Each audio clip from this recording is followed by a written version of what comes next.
نن سبا زمانه کې دا د بریلیت او د دیوبندیت تعصب بیخي زیات. دیوبند کې چې کم خلک منسلک دي هغه د بریل چرک دلام کافر وایي، د بریل چرک دلام کافر وایي، او چې کم خلک د بریل سره منسلک دي هغه د دیوبند چرک دلا کافر وایي. دا انصاف نه دی. انصاف دا ده چې د اهل سنت والجماعت په عقیده باندې که برابر هر څوک که دیوبندی که بریلی هغه مجرور دی، او که د اهل سنت والجماعت د حنفیت د مسلک عقیدې څخه چپو چې هغه زما ورور ماته نه دی قبول. دغه عقیده یاد کړئ او دغه عقیده باندې سالم او دائم اوسئ تر قیامت، چې اهل سنت والجماعت او حنفیت په مذهب باندې که څوک جوړ هغه زما ورور دی، هغه زما بھائی ده. اهل سنت باندې که څوک نه جوړ کاغه دیوبند او کبریل زی په دیوال ولم. دیوبند او بریل خو معیار نه دی. ډیر ځله مشران علما ویل دي چې دیوبند مسلک نه دی، نه بریل مسلک دی. د الله بندگان ولې ظلم کوي، ولې انصاف څخه کار نه اخلي. د مفتی تقی عثماني رحم الله کراچي کې چې دا غرور مفتی رفیع عثماني رحم الله وفات شو څومره مخکې دا بیان ستا هغه وای دیوبند مسلک نه ہے، دیوبند مسلک نه دی، بریل مسلک نه دی. وای ما د خپل نامه سره ورسته لیکل چې مفتی رفیع دیوبندي، وای مفتی شفیع رحم الله رالی او ما ته ډیره سخت غوسه وکړه چې دیوبندي ملکه ځکه د دې څخه ډیر لوی فتنه جوړیږي.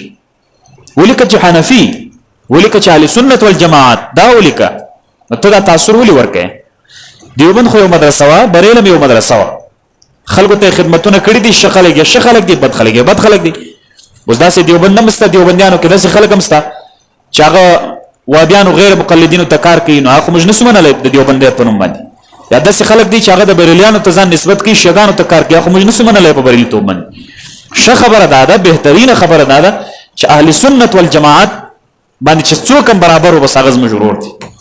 دا که دیوبندي، که بریلی، که چینایي، که پاکستانی، که افغاني، که انګریزي او که هر بلای هغه زموږ ورور دي. او که په اهل سنت والجماعت په عقیده نه برابر، صرف په تش په نامه باندې موږ څوک نسو منلی. تش په نامه نه دی چې ځان ته حنفي وایي، دا نسو منلی.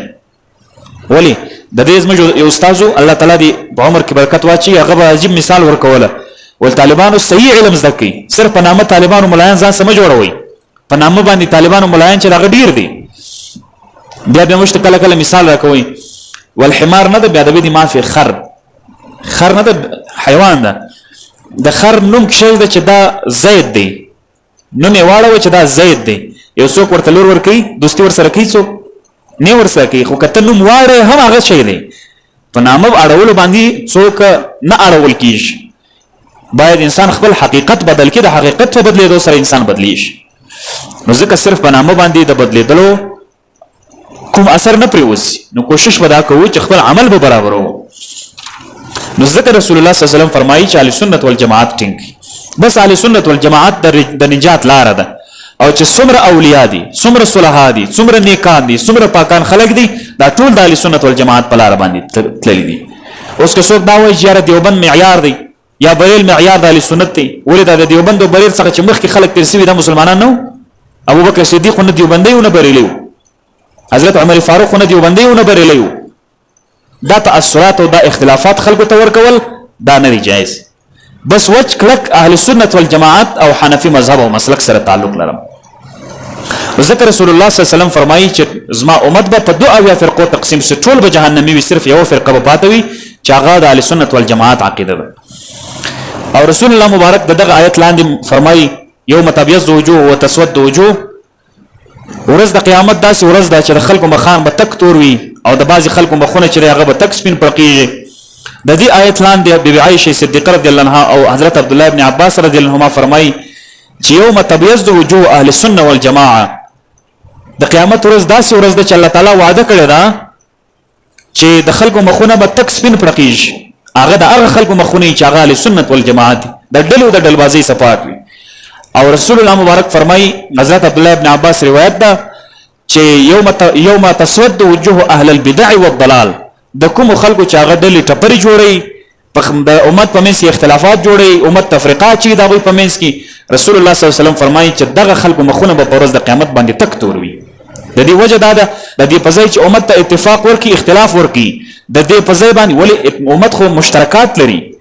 اوس چې هر څومره اختلافات وي د الله په وحدانیت کې د چا اختلاف دی؟ هیڅ اختلاف نشته. ولې په دغه مشترکاتو کې نه راګرځي؟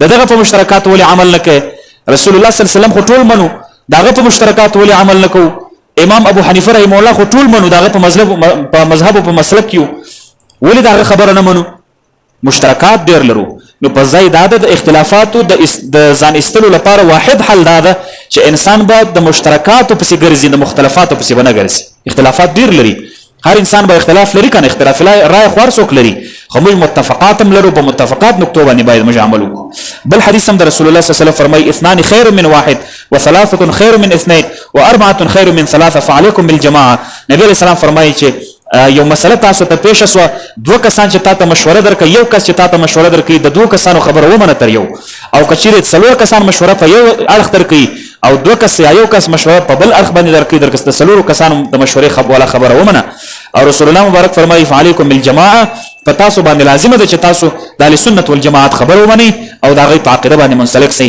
فان الله لا يجمع امتي الا على هدى نبی رسول الله فرمایي چې زما امت به هیڅ کله په گمراهي او زما امت به هیڅ کله په ضلالت او پناپوهي باندې یو ځای نسی یو سره به گمراهي دوه به گمراهي درې به ټول امت نسی گمراه کېدلې لہذا ټول امت چې په سواد اعظم په یو شی باندې روان وي نبی رسول الله فرمایي چې تاسو د هغه په نقش قدم باندې او د هغه په لار باندې روان سي الله تعالی جل جلاله دې مشتاق ټول د اهل سنت والجماعت د عقیده سره منسلک وساتي وما علی الا البلاغ واخر دعوانا الحمد لله